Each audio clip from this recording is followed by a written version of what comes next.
slowed down. Whenever I lost things just got really emotional for my family. No, I was looking back. I wasn't on your card. Alright, you are looking live. We just need Garrett Wilson. I was so down. Terrible. So small. It's like, Or That's just a joke. down. quiet down. We both have terrible breath.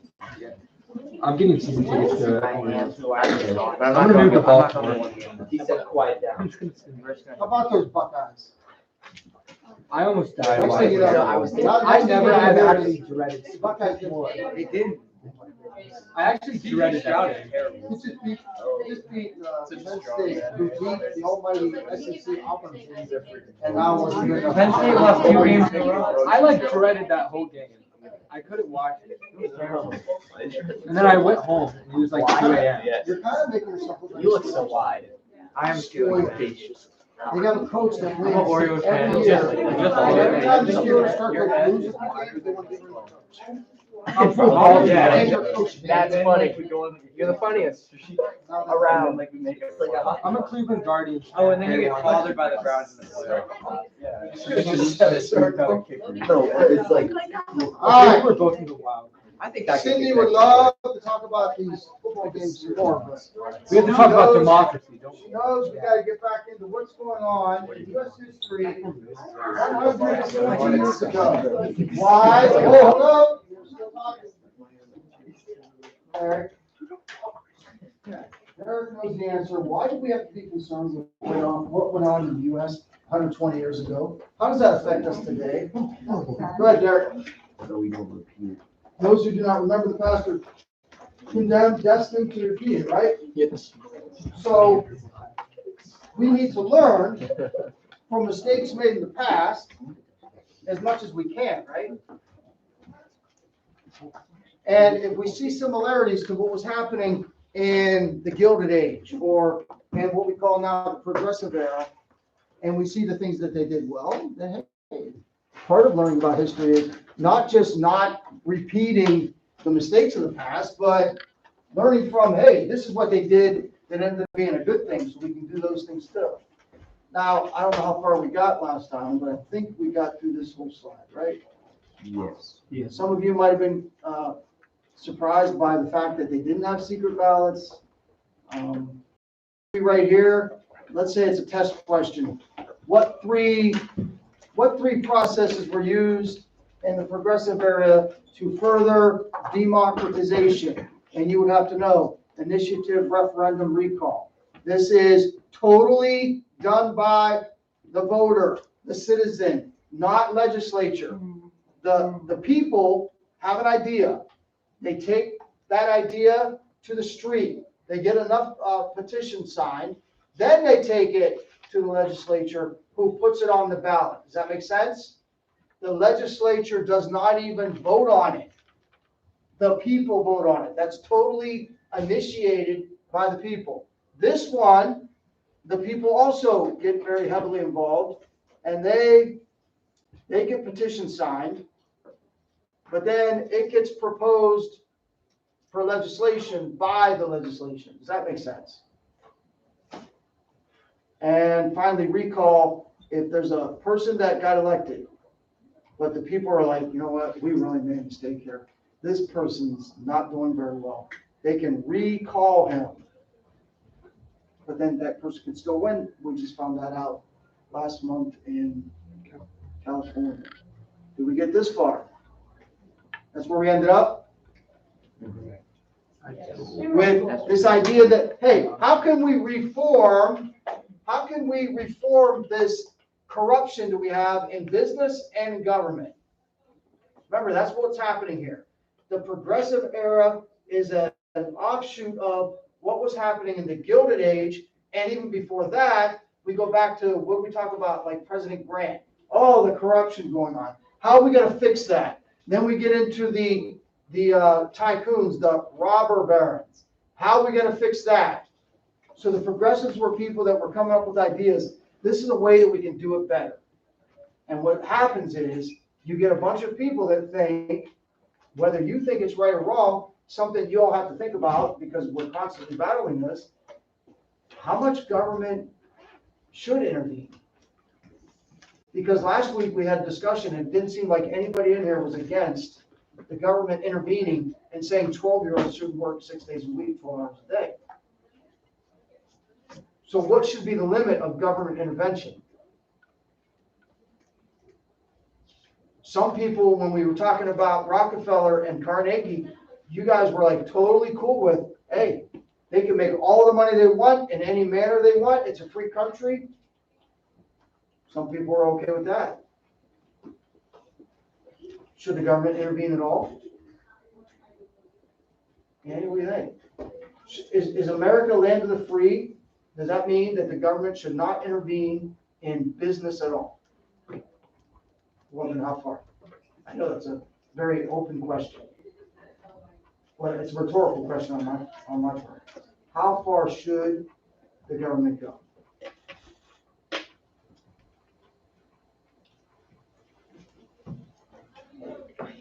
What they wanted to do was, you know how we can stop corruption?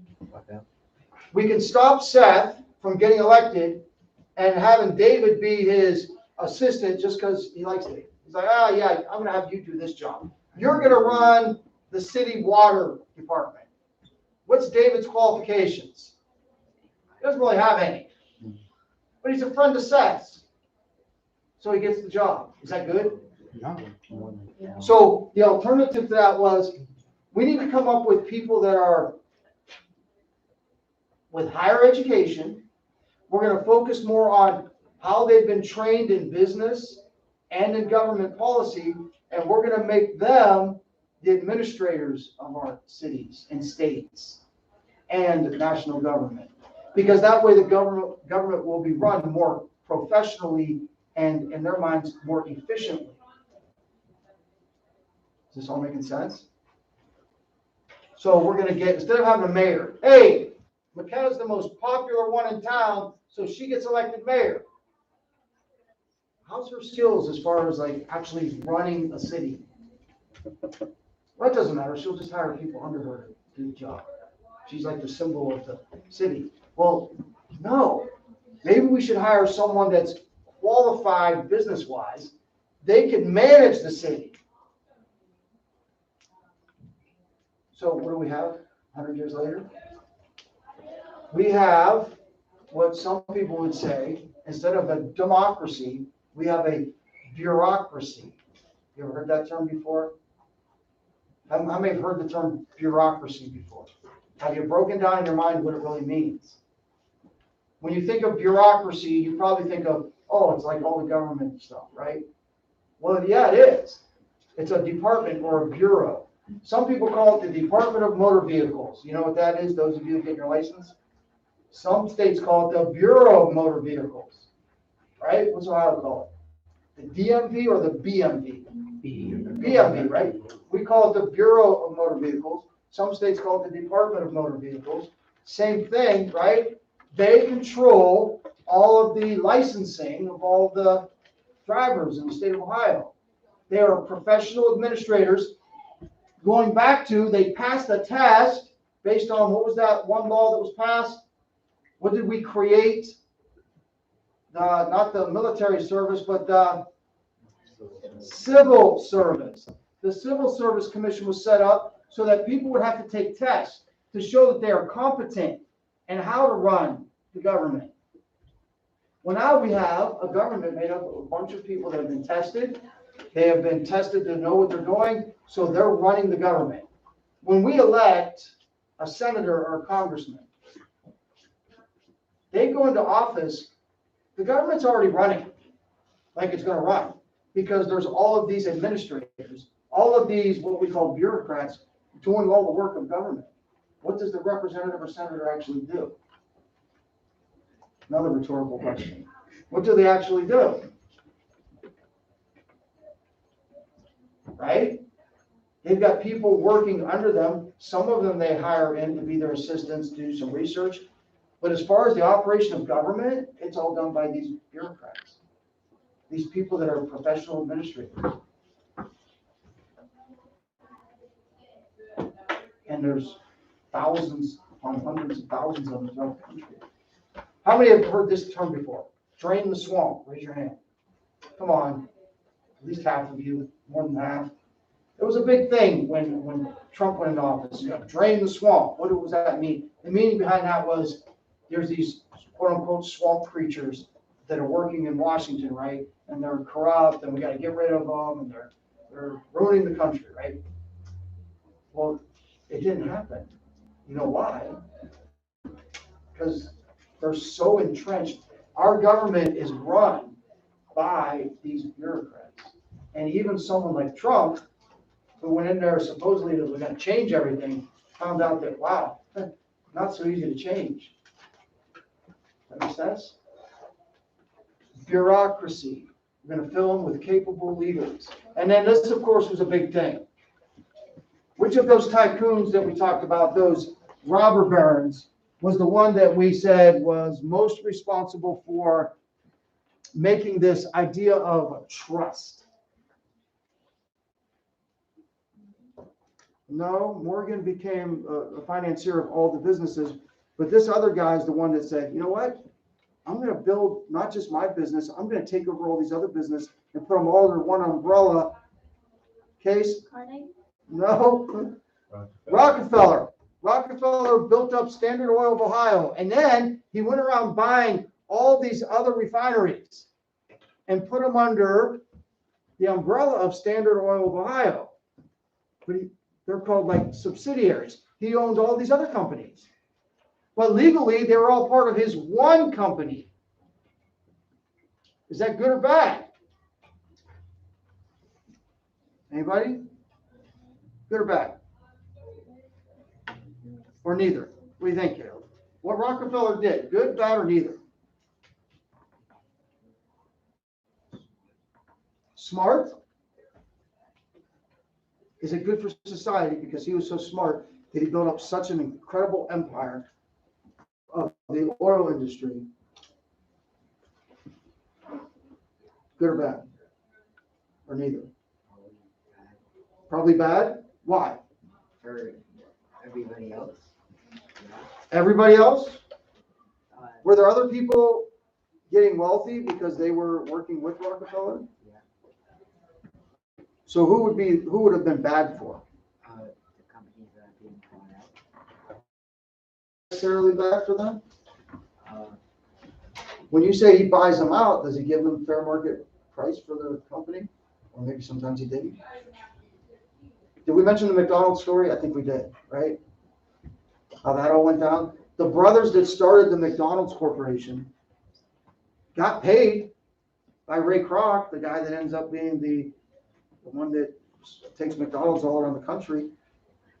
But when you look at what they got paid compared to how much McDonald's is worth now, how fair was that? Yeah. It could be bad in the sense that he can like control like everything and like So what's that mean? prices and like What's that mean for the rest of us? If Rockefeller has control of the whole oil industry, what's that mean for the rest of us? he can raise prices. He could raise prices because he has, what's the M word? If you have a monopoly and you control everything, that essentially means there's no competition, right? If there's no competition, can't you just kind of make the price anything you want? What if it's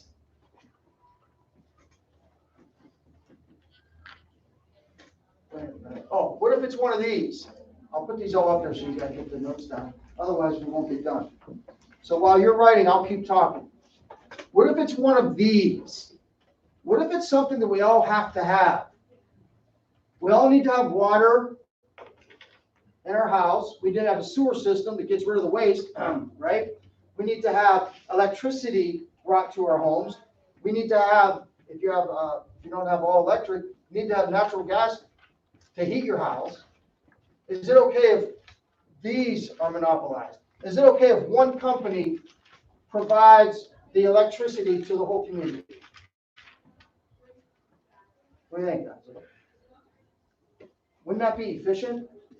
That one company is controlling the electric for everybody? Wouldn't that make it so that, hey, everybody knows where to go? They're responsible. Unless they decide it's a good idea to charge you a ton. Well, we'll just do this. the government will regulate how much they can charge. Would it be more efficient, Casey, to have one company providing everybody electricity, or to have like 5 different companies providing electricity? Which one would be, not which one you would prefer, which one would be more efficient? Well, if it was just one company, it might end up being a monopoly. Well, it is, but is that efficient? While you're still thinking, Yeah.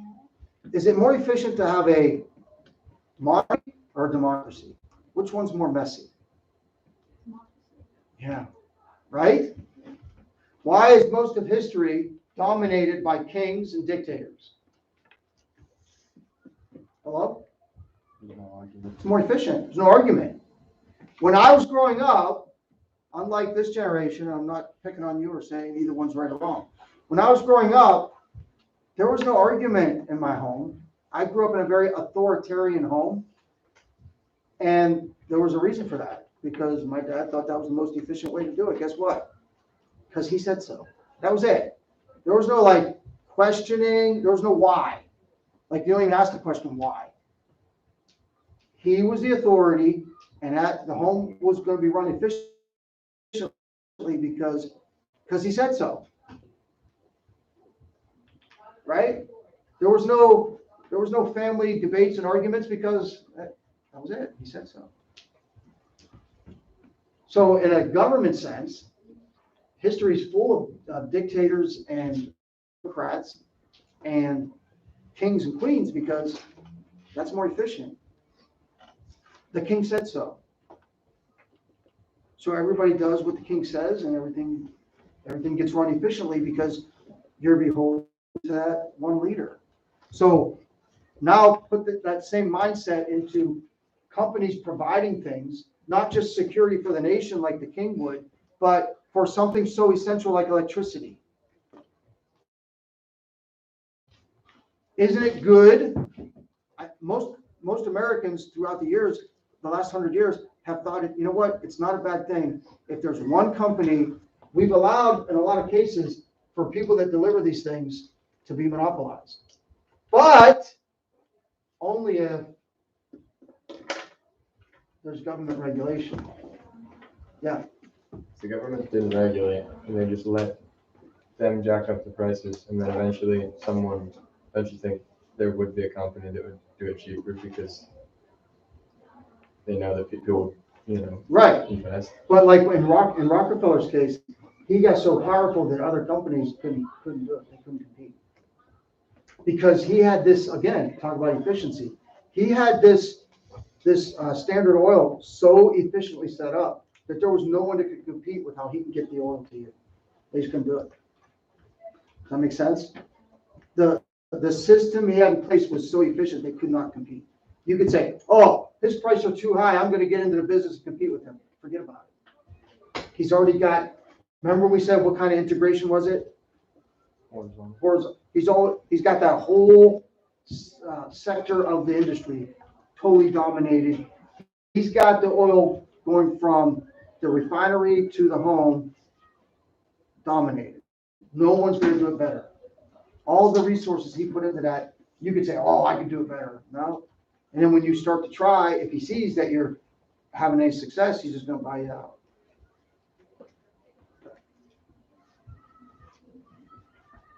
Everybody following? What we're getting at is the beginning of the progressive movement. There were a lot of things that were seen as morally good, but like everything else, could it be corrupted? There are many people, Christians and non-Christians, even Christians, who think like the idea of socialism isn't that bad. Because what they see when they think of socialism is that we, the people, are the ones who are supposed to be, they're called democratic socialists. We, the people, are the ones supposed to be in control. So instead of Rockefeller controlling the whole industry, we should own it. Because a socialist doesn't really think that anybody should own the oil. Oil's coming out of the ground for all of us. You could think that if you're a Native American, or you could think that if you're a Christian.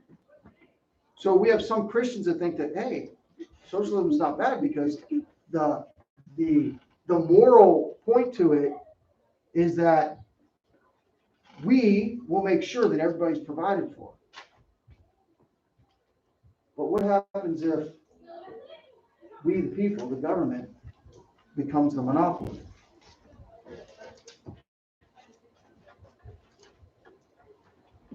And what happens if we, the people, because of human nature, end up being monopolized by the small group that ends up taking control of everything, like Animal Farm? What happened? You guys just read it recently, right? Some of you read it? Wasn't it just a few years ago? You just watched the movie? And I was sick the day we watched the movie. Did you read the book? Okay, It was in the fifth grade. sixth grade. I thought it was seventh grade. Sixth grade. So 4 years ago or 3 years ago, right? Not 40 like me. So what happened? You don't remember? Do you remember the point of the story? I was sick the day we watched. Do you know the reason the book was written? Yes, Sydney. Like, where was it better than the other things? Okay, did it start out like that? No. No. It was, we're all in this together, right? We're all in this together. We animals, we're the brotherhood. We're all in this together. What happened?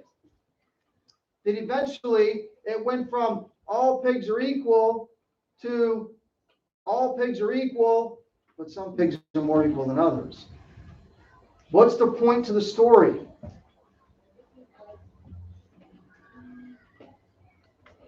What's the point?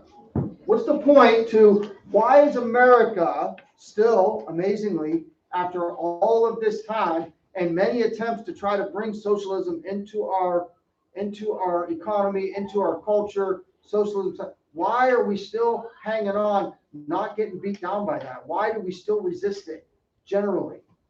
Why is it still that when politicians who are socialists try to implement their policies, they whisper because they don't really want it until now? Why have we resisted it so much? If all I'm saying it is we, the people, should control government, right? Aren't we the government in America? We, the people of the United States, right? They work for us. True. Shouldn't the government control businesses too? This is where I started to get worried because Dean's thinking, yeah, I guess it's not so bad, is it? But what happens? What happens?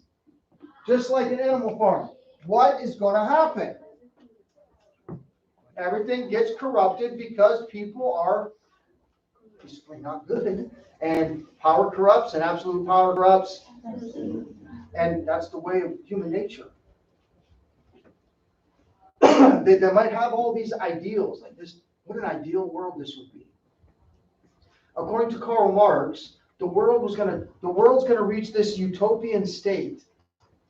By the way, this UV, yeah, he's up there. So you have all that written down now? Everybody got caught up? Because now I can just talk. Remember this guy, the leader of the union, and then we said he went on to be presidential candidate 5 times.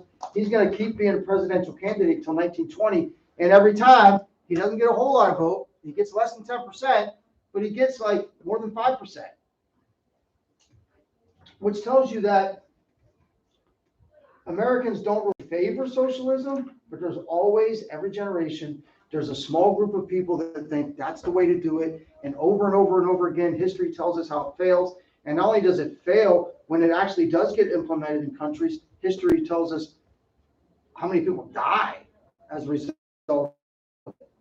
Because when we allow the government, we the people, you follow all this, gets confusing. People that are not socialist think that We, the people, are the ones that have the authority. When we vote for a president or a senator, they are serving at our leisure. They are our servants. They're public servants. You understand what I'm saying? Those that are against socialists believe that. Socialists also believe that. What's the difference? I guess that's rhetorical. The difference is that if you really do, you really are a socialist and you're not just trying to control other people, that you think that the government, because of our goodness, will be able to make sure that everybody's provided for. And the people that believe that we, the people, are in charge, those people think that if the government's given the power, then we, the people, individually, lose our sovereignty, lose our authority. Because the people that get elected to power under a socialist regime will, because of man's inherent fallen state, will take that power and run with it. So Marx, thinking he's going to create utopia on earth, we as Christians know that's never going to happen. How do we know?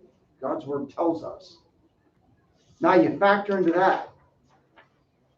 Outside of economics and what Marx was trying to do, and what socialists and Debs and Marxists and socialist/communists, what they want to do is provide this utopian ideal place. And you factor into that, they're not Christians. Now what? Because I said, there are legitimate Christians who think that this is the best way because they care so much about other people and they want everybody to be taken care of. So if we, the people, just all vote to tax those rich people and give that money to the poor people, this would be such a better world. And I'm not doing it like that to make fun of them. I'm saying I sincerely believe it. Oh, what a better world it would be if we would take money away from those greedy rich people and give it to the poor people. By the way, as I'm saying this, do you see how easy it would be to go to college and get a professor to show you how good socialism is? I get fearful talking about it because I look at some of your eyes and try to read some of your minds. You're like, yeah, it doesn't sound too bad. Sounds like that's the way we should do it. People get taken care of that way. You don't have these greed's bad. But when you have a group of people that want to assert their idea of what fairness is, right and wrong, and they don't come to that conclusion, and they don't implement their policies as Christians, they're a godless group of people. Now who becomes the God? Who's sovereign in your life? God or government? Who's in control of all history? Rhetorical question. God, right? Who holds your destiny in his hands? God does. He's the answer, right? What happens when you have a group of people that want to have government control everything and they're godless?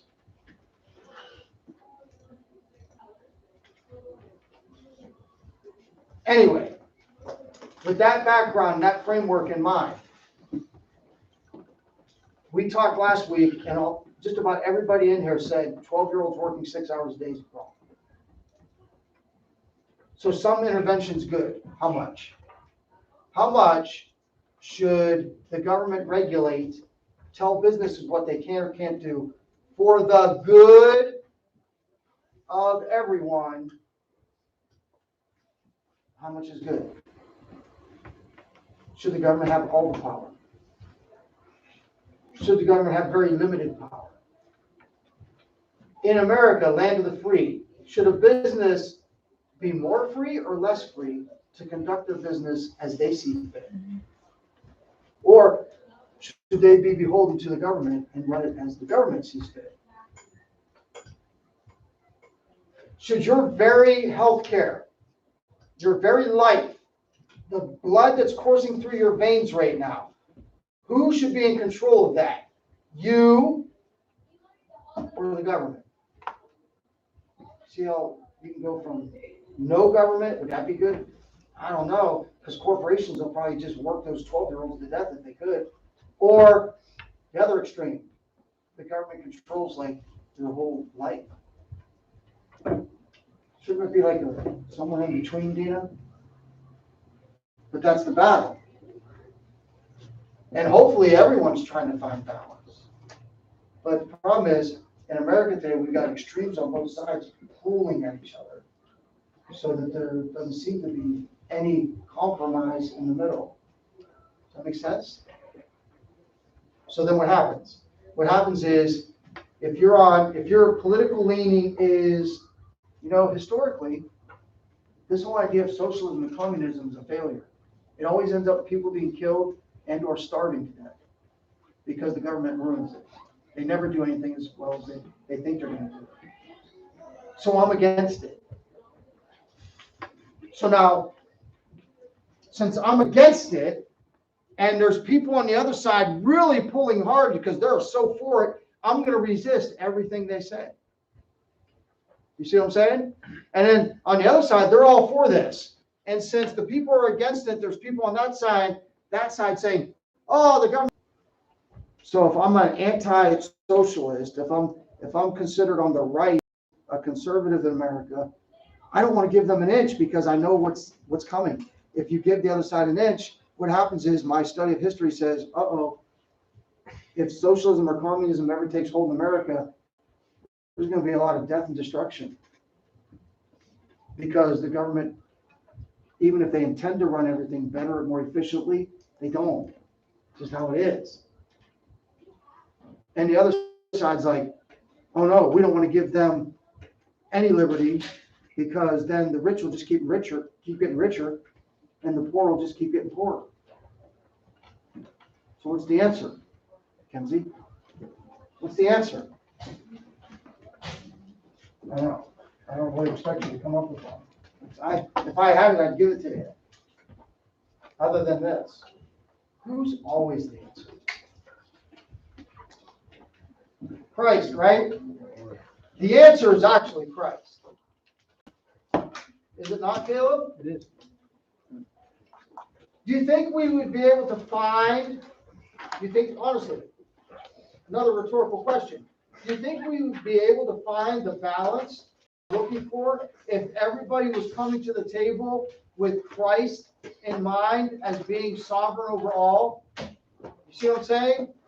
But what we have today in this attempt at socialism in the 21st century is we've got a culture that's being dominated by godless, secularist people. So the people that are entrenching themselves on the right side of the political line are saying, we can't give in to them. They don't even believe in God. They're going to keep pulling our country, not just economically, they're going to pull our country culturally more and more away from God. We can't give them power. Is this all making sense? Are you listening out there? Are you? Did I just waste a half an hour, or were you paying attention and listening and thinking as I was saying it? And you see a world, because you're 3 years removed from being an adult legally, or 2 years, some of you, and hopefully you're the ones that are leading. 20 years from now, I would rather the people before me right now be in positions of leadership, because at least I think you're coming at it, and to you, the answer is always Christ. So how can we do this with Christ? That's where I'm at. I mean, that's wow. You know. I was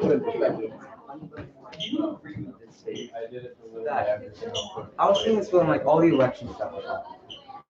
That people like the big company owners, like Bezos and Elon Musk, and like all those super rich. You're telling me that they're gonna go vote for Biden and have their company get taxed more? I'm telling you, they're not. Yeah, they say they do. Here's why. I'm telling you, I know they don't say they do. I'm telling you, I think secretly they're not.